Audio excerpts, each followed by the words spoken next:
Hello,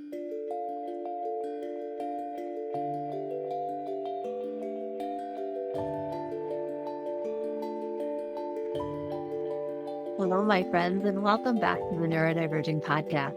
My name is Danielle Sullivan, and I am your host. I'm here today with Amy Lang, who's a sex education expert who works specifically nowadays with neurodivergent families. You can find her at birdandbeesandkids.com. And today we're going to be talking about sexual health, reproductive health with kids who are neurodivergent, how we can talk to our kids, what some common questions parents come to Amy with are, and just give you all the information you need to know to get through this in one piece and have well-educated, well-rounded kids who are ready to deal with romantic and sexual relationships as they grow into young adults. Before we get started, I do want to thank my patrons for supporting this podcast episode. Thanks to our patrons, we are able to provide low and free coaching for neurodivergent clients all over the world. All that comes from Patreon funds, and so does this podcast. I very much appreciate you all. If you're interested in supporting our work, you can check us out at patreon.com/neurodiverging. And all of our transcripts and previous podcasts and blog articles and everything else, all of our resources are at neurodiverging.com. Thank you so much to everyone who supports us, whether you're a patron or just a listener. You listeners, I know you listen to a couple of ads each week, and I'm sorry about them, but also I appreciate them because that money goes directly to supporting neurodivergent clients who otherwise couldn't afford coaching service. So thank you so much for being here. Without further ado, let's talk to Amy. Well, welcome to the Neurodivergent podcast, Amy. I'm really, really thrilled you're here today. Thanks for joining us. Oh, my total pleasure. I'm really excited to talk with you. Me too. To start with, would you mind just telling folks, how did you get into the neurodivergent space in sex ed? Thanks for asking. It was an accident. I have been working with parents of all kids for many, many years and teaching them how to communicate and talk with their kids, primarily from preschool to middle school, and happily doing my thing. And I also do individual consultations. And I started to notice in the last couple of years, I'd be on the phone with someone and they would just drop in autism, ADHD. And then I thought, what's going on? And so I started asking at the top of my consultations, any neurodivergence in the family. And I think like a third to a half of the people I was talking to had some kind of neurodivergence going on. So then I was like, all right, let's go see what's out there for families like this. And I found basically nothing. So there isn't anything like what I'm doing, helping parents of neurodivergent kids have conversations or communicate with their kids. There was nothing specific like me. There are books for autistic kids about puberty, and they're old, and there's some other stuff out there. But there really isn't anything for kids or parents to figure out how to have these conversations with their kiddos whose brains are wired differently. And so I was like, okay, I guess this means me. So I got a certification in neurodiversity and sexuality, and I have been attending conferences and listening to podcasts. And I have a focus group of parents of neurodivergent kids to figure out, like, what do you need? And then, learning's different. All kinds of things are different. So I am a work in progress. So give me some grace. And then the other thing is that I'm not neurodivergent. My kiddo, Milo, is not, but my spouse has dyslexia, and I have permission to tell this. And when you're dyslexic in 1967, 6, it's not good. It's very hard on him. But when I found out, we did not know it was a neurodivergence. And so actually, when I found out, I didn't tell him for about a month because I was like, okay, this is new news for him. And so when I did tell him, like so many people as adults, when he heard that, oh, my ways of being are about my brain, it's just not that I'm trouble with reading. Anyway, so that's my story. And I just am so excited to be helping families. And there's such a need, and we'll dig into that. I just want to respond that diagnosis of an adult is so validating for so many of us. And I'm really glad to hear it helped. And I'm thinking of a past client I had specifically who was diagnosed similarly in her, I think, 40s, and had a very similar sort of like, oh, it's not, we often say for autistic adults, I'm not broken. I'm just part of this group. I didn't realize, right? But that feeling of brokenness is can be so pervasive in your life. And to have a reason, quote unquote, for it, can be so validating. So I'm really glad. So I was up your mailing list for a long time before we met professionally, because one of my co-partners who has kind of a mix of neurodivergent and neurotypical kids was a fan of your work. And then when you started doing neurodivergent work, my ears perked up because similar to what you said, I have a boy child who's 12, nearly 12, and a girl who's nearly 10. And so we have been talking for a while, but we're headed into puberty very shortly. And so I've been looking for books specifically for my boy because he's the older one and he's autistic. And like you said, a lot of the books specifically for autistic children are very out of date and bad. Like some of them are fine. They're not like great, but they're fine. But some of them are just bad. And I was really like, okay, I know how to be blunt. I know how to talk about sex. I don't feel like I'm as maybe I was going to say challenge, which is maybe not the right word, but I'm okay talking about difficult things straightforwardly. That doesn't mean I know how to approach this specific subject, especially with somebody who's a different like biological sex than me and living at a different time than when I grew up. And so it was really exciting to see you branch into this space because I was like, oh, okay. Someone that, my co-parents trust, who I know you're not neurodivergent, but you've done a lot of research and you are open to hearing from the community. And I just was so excited to get somebody in there who was not these like old books on autism from even the 90s are really stigmatizing and kind of gross. I know. So anyway, that was just me blabbing about how I'm very happy you're here and I'm very excited to have this conversation. Thank you. It's good to have somebody blab at me about how excited they are about this. Yeah, so thank you. Very excited. Well, and everything you said about it being so necessary for parents, I'm one of those parents, right, who's like about to approach this. These are my eldest children. So I agree. It's so necessary. So I wanted to ask you first, before we get into like specifics, one of the things that you are grounded in on your website and that I think is so important is that sex positivity and approaching, reproductive health and sex ed with, and let me know if I'm using incorrect words, with that kind of positive aspect. And I think sex positivity gets talked a lot about, but isn't always defined well or understood well in the sense of the family. So I was wondering if you would be willing to talk about that for a minute. What does it mean? And why is it important that parents approach this topic that way?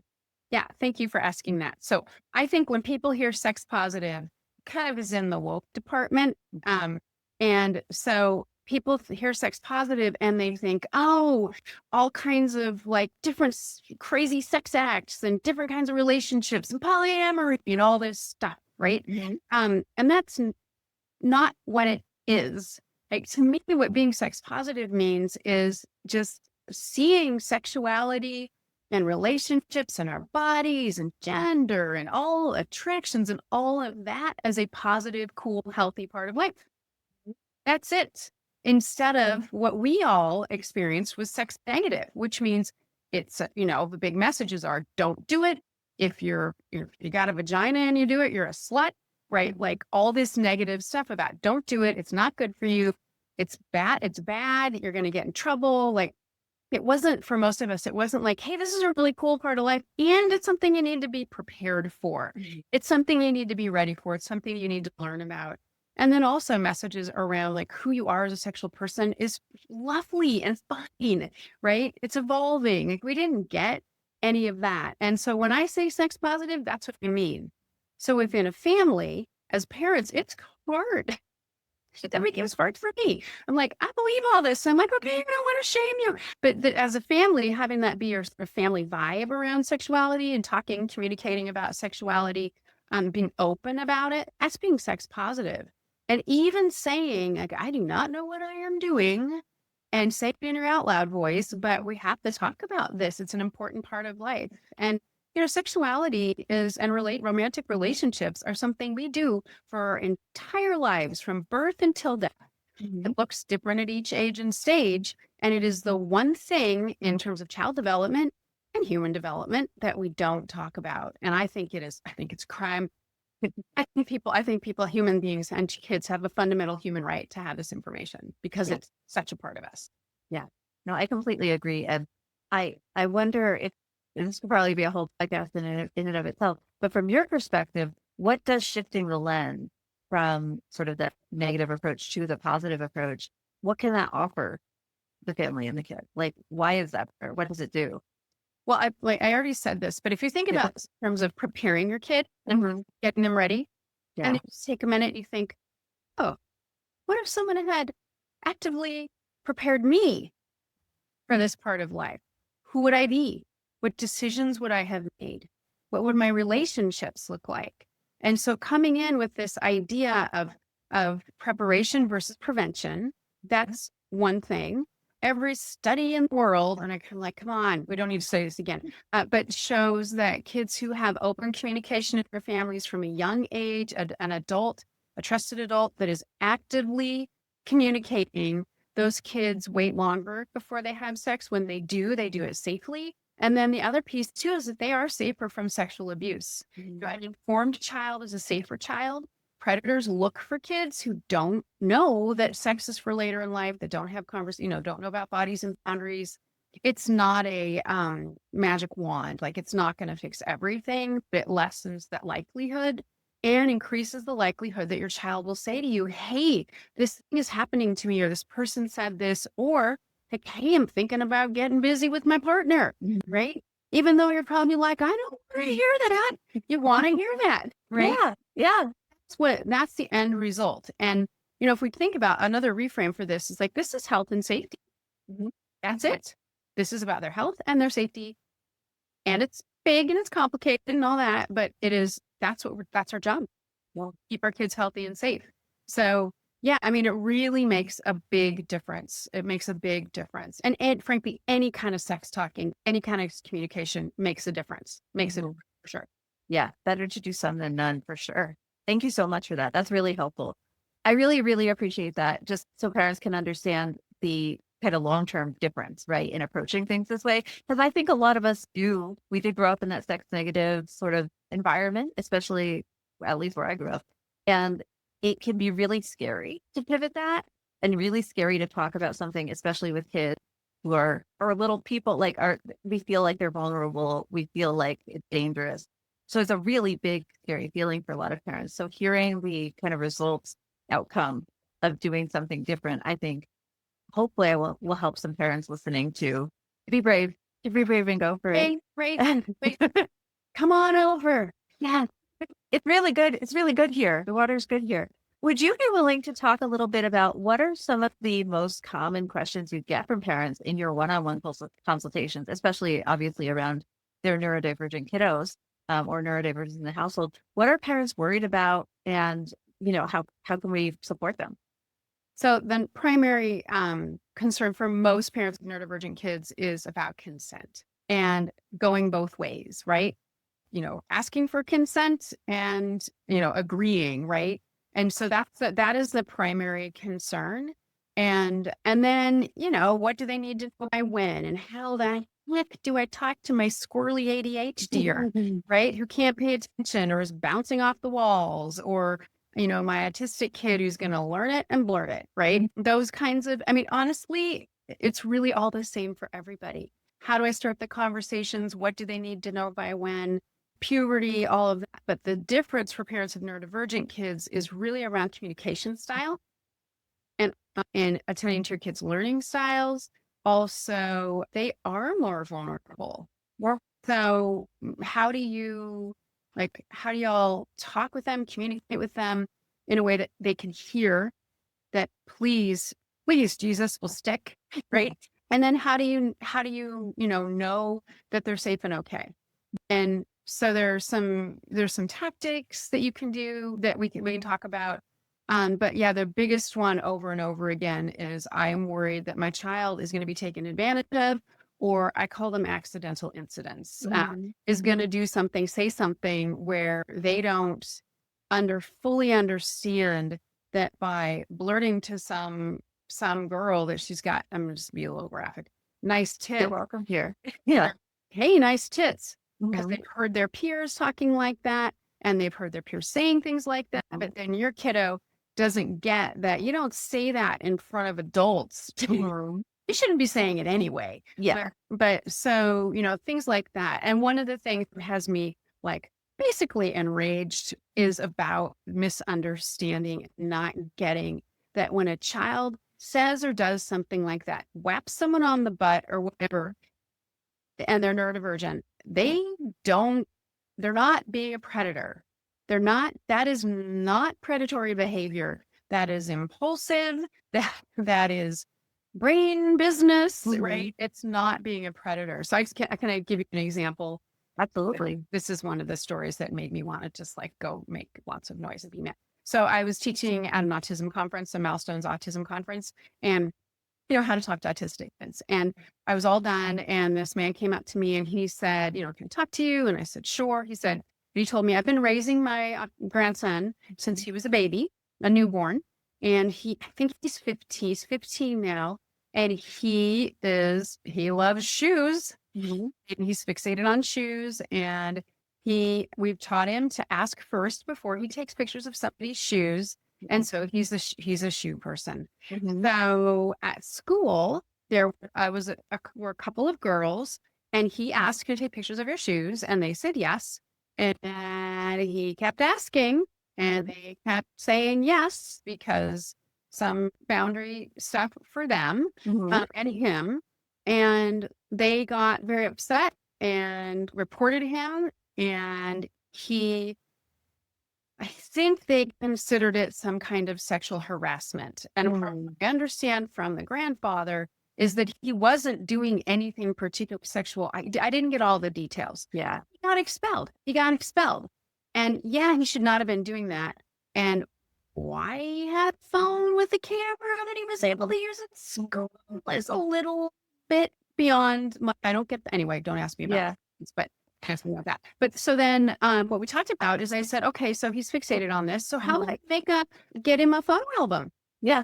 Right? Get him a photo album so we can go look at them.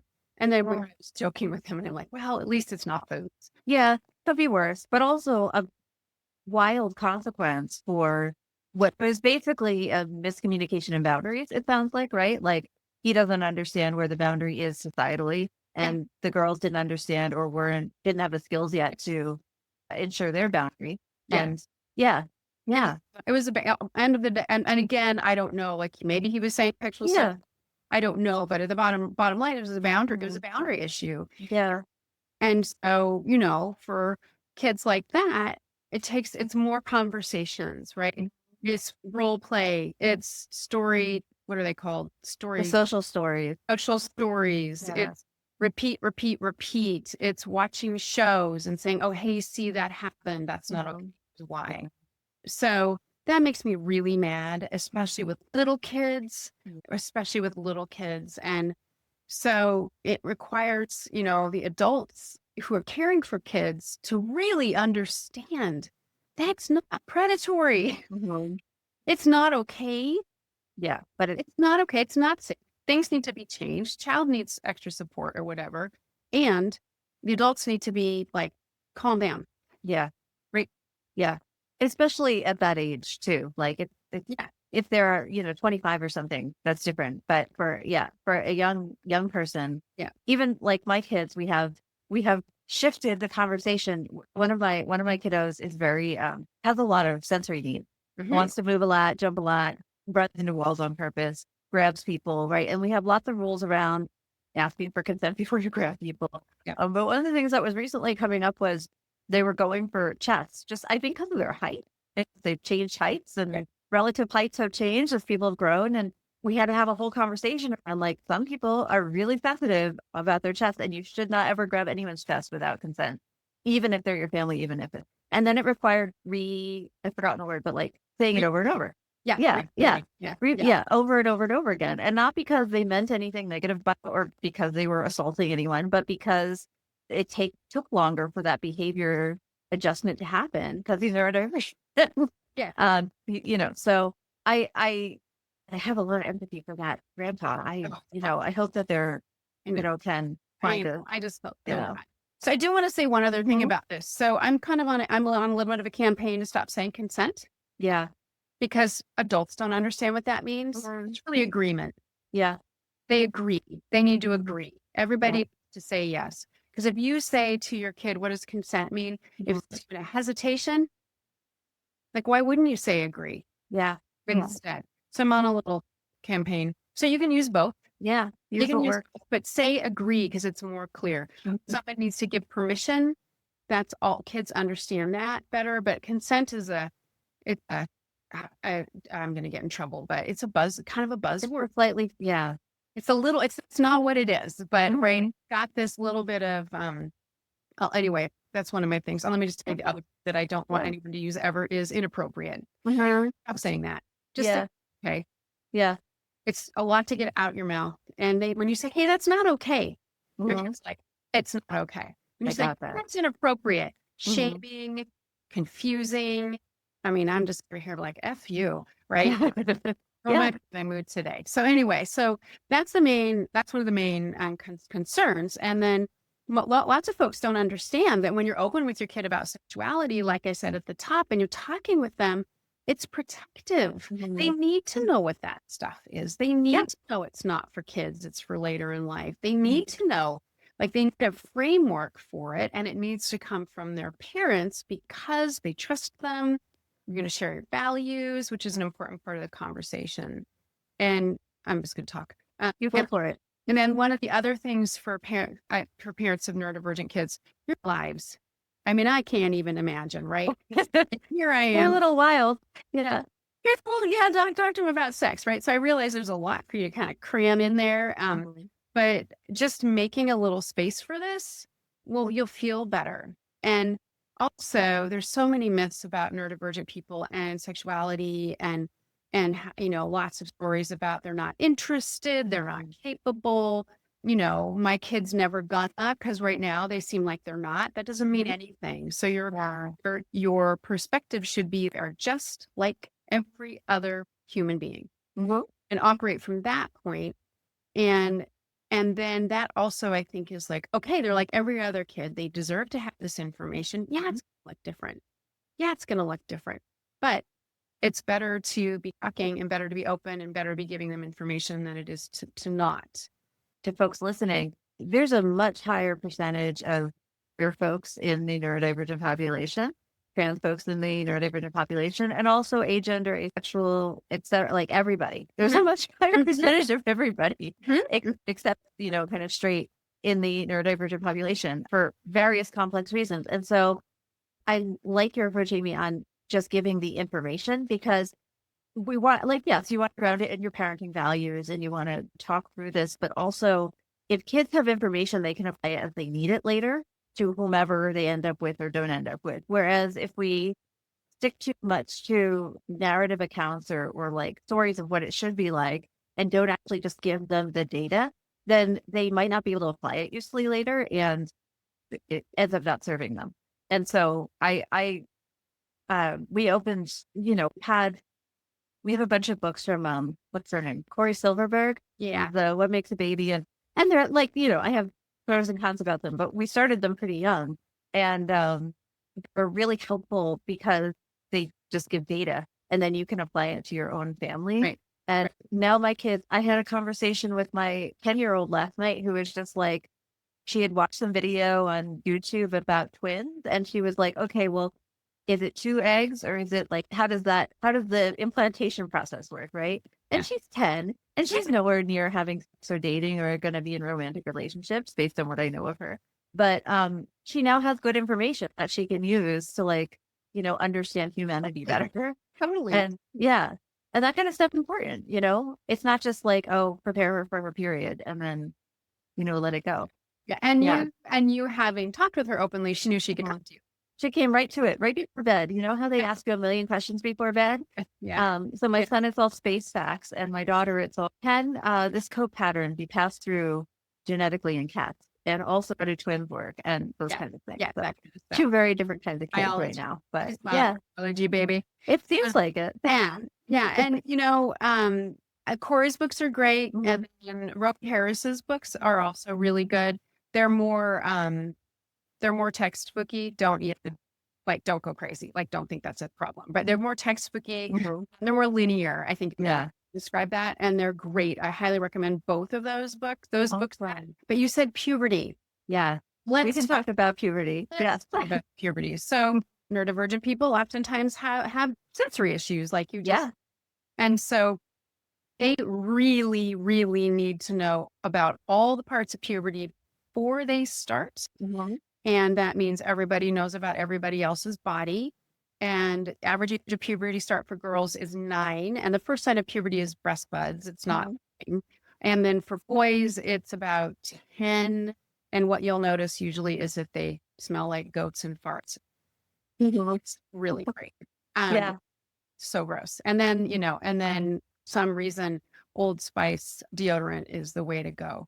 It's gross. Old Spice was better than the goats and farts. Anyway, so when they know before it's happening, like I have a client or had a client whose daughter was very, very worried about body stuff. She was just not good at it. And so how was she going to navigate puberty with her?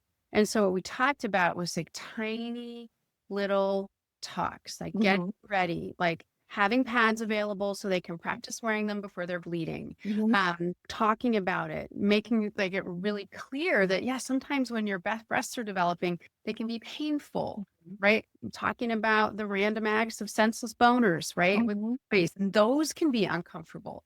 So getting them ready for that, for the sensory issues. Also, it is a big change. And sometimes human beings don't like change, right? Right. And some kids go Zoom and they're done. And some kids are super slow. And some kids start early. Some kids start later. So the safest, kindest thing you can do for your kids is do that. So if you have not, so I don't ordinarily recommend this, but with neurodivergent children, because of that in particular, if you have not started the birds and bees talks, if you haven't I started talking about reproduction and intercourse and blah, blah, blah, you have permission to start with puberty. Yeah. And there are good books and videos and all kinds of resources. And then you can circle back. Your body is changing like this because it's going from a kid body to an adult body, because you can be involved in creation. So doing the backwards is fine. And anybody can do that. But ideally, you really are getting in there with the sex stuff sooner. Yeah. So I just think something to be mindful of, and your kid and their tolerances and all that. But they absolutely have to know what's going to happen. It's the kindest thing for them. And they might not want to hear it, but whatever. I had a parent coaching client who had I think she was also a 9 or 10-year-old daughter who, was probably going to start her period in the next couple of years and was very nervous about blood, not a full phobia, but just got very upset about bleeding and blood. And the parent was worried about it because you're going to have a period. And we don't want you fainting every time you have to change your pad or like go to the bathroom or whatever. And so being able to talk to kiddo ahead of time and to say, this is going to be happening. And what do you think we should different parents approach this differently. This parent went to a kid and said, part of what's going to happen with your body is you're going to be bleeding. And we can talk to the doctor minimizing it, but it's probably still going to happen. I would like to help you be a little more calm around blood and could we microdose? And got to the point where I think kiddo started around 12 or 13 with periods and was fine. Was not happy, but was fine. And that's kind of a specific random example, because I don't think most kids are blood phobic. Right. But it helps to just approach directly. Yeah. It's a great example. And also, if they know this is what's happening, this is the process of the body, it stops. And then in terms of having the doctor, birth control pills, whatever, people need to bleed get to their period being consistent. Before. Just so heads up. Although, honestly, if you've got a child that just freaks the fuck out, then drug them up. They'll be fine. You gotta make the decision you need to make for your kiddo.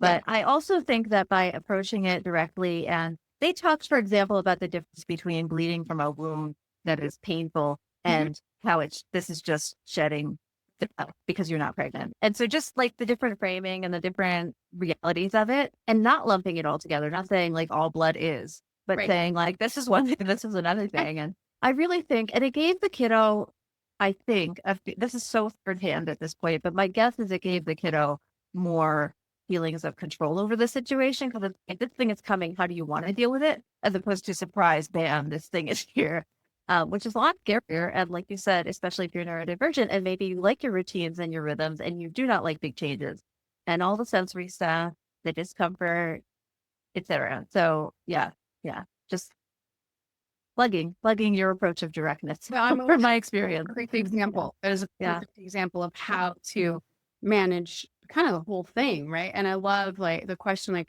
how do you want to handle this? Mhm. Right? Gives them agency, buy-in. They all do better when they're part of the decision making. Yeah. Yeah. Yeah. No, I think it's really important. That's my parent coaching approach. Yeah, that's great. No, it's great. Yeah. Great. So, do you So, have any? Sorry, go ahead. well, one thing we need to talk about, which you Mhm. mentioned, is the queer thing. Yeah, sure. Yeah. So this is like documented proof that neurodivergent people, I think are 2 to 3 times more likely to Very be high. LGBTQ Mhm. plus. And I just find this super interesting. And Yeah. to people who are assigned female at birth, they tend to be broader Mhm. than men, which makes a ton of sense, right? Yeah. Yeah. They have all kinds of issues about being gay and whatnot. Mhm. So anyway, so this is something that I think it's best practice to assume your child is going to be something other than Yeah. cisgender and straight. And Mhm. if this is something that's challenging for you, your religion or your personal beliefs or whatever, the other piece of information you need is that queer kids' suicide rate is 4 times higher than the general population. And neurodivergent people's suicide rate is higher. Do you know? I don't know. It's high. I don't remember exactly, but it's high. too high. Yeah. It's too high. So we got double whammy with your Mhm. kid. And Yeah. we know with queer kids that the number one thing that keeps them on par with their peers is parental support. Mhm. Yeah. So yay, tons and tons and tons of parental support now. And so sort of my rule of thumb is love, embrace your child, ask them what it means to them, roll with it, hold it lightly, and do your freak out on your own time. Yeah. And most people settle into their gender and sexual orientation towards the end of their teenage years, but it's super fluid for lots of people. So, Yeah. and it can be hard, especially if you're from a culture that says if you have a penis, you're a boy, and if you got a vulva, you're a girl. And hi, United States of America, right now, just sorry. Don't be sorry. Not sorry. Understanding that people, like for me, it's like, why on earth would someone pick something as complicated as this as just to be like, why would someone choose that? You know what I'm saying? Yeah. Yeah. Another place that makes me a little bananas. But for you, sweet parents, assume, be ready, learn, be open. You do not want your child to suicide. Yeah. Yeah. I mean, I think that it's a really important piece because we scare parents unnecessarily, but it's real. I think a lot of times we approach like, oh, if I put off the sex talks, oh, if I don't acknowledge that queer people exist, oh, if I don't, then somehow they'll never learn that. And that's like not reality. I'm sorry. I like to live in reality as much as we can. And as much as it's awful here, it's still important because the reality is that it's your kid's life on the line in many ways based on your support and how you approach them and the lens you take and what information you give them. And if you want a kiddo we talk a lot here about kiddos who are prepared and have the skills they need, right? And how we can always skill build no matter where kiddo is in whatever range. But the way they build skills is by being open to new ideas, trying new things, and being supported through that. And yeah, I like what you said also about have your freak out on your own time, because even as a neurodivergent person myself, I've had plenty of freakouts on my own time. That's just part of being a parent. You want your kids to feel safe in your home and safe with you and able to talk with you about stuff. And that means, yeah, have your freak out on your own time. Get your therapist, get your coach, get your best friend, get like support and have your freak out together.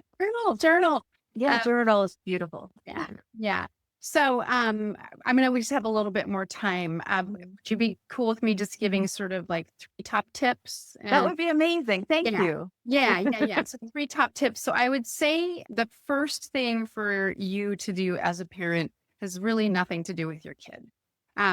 It really is helpful for you to think or talk about how you learned about sex and sexuality, the messages you got when you were growing up, and when you do that, a couple things happen. It like clears the decks in some ways. And it really shines a light on what didn't work for you and what you want for your child.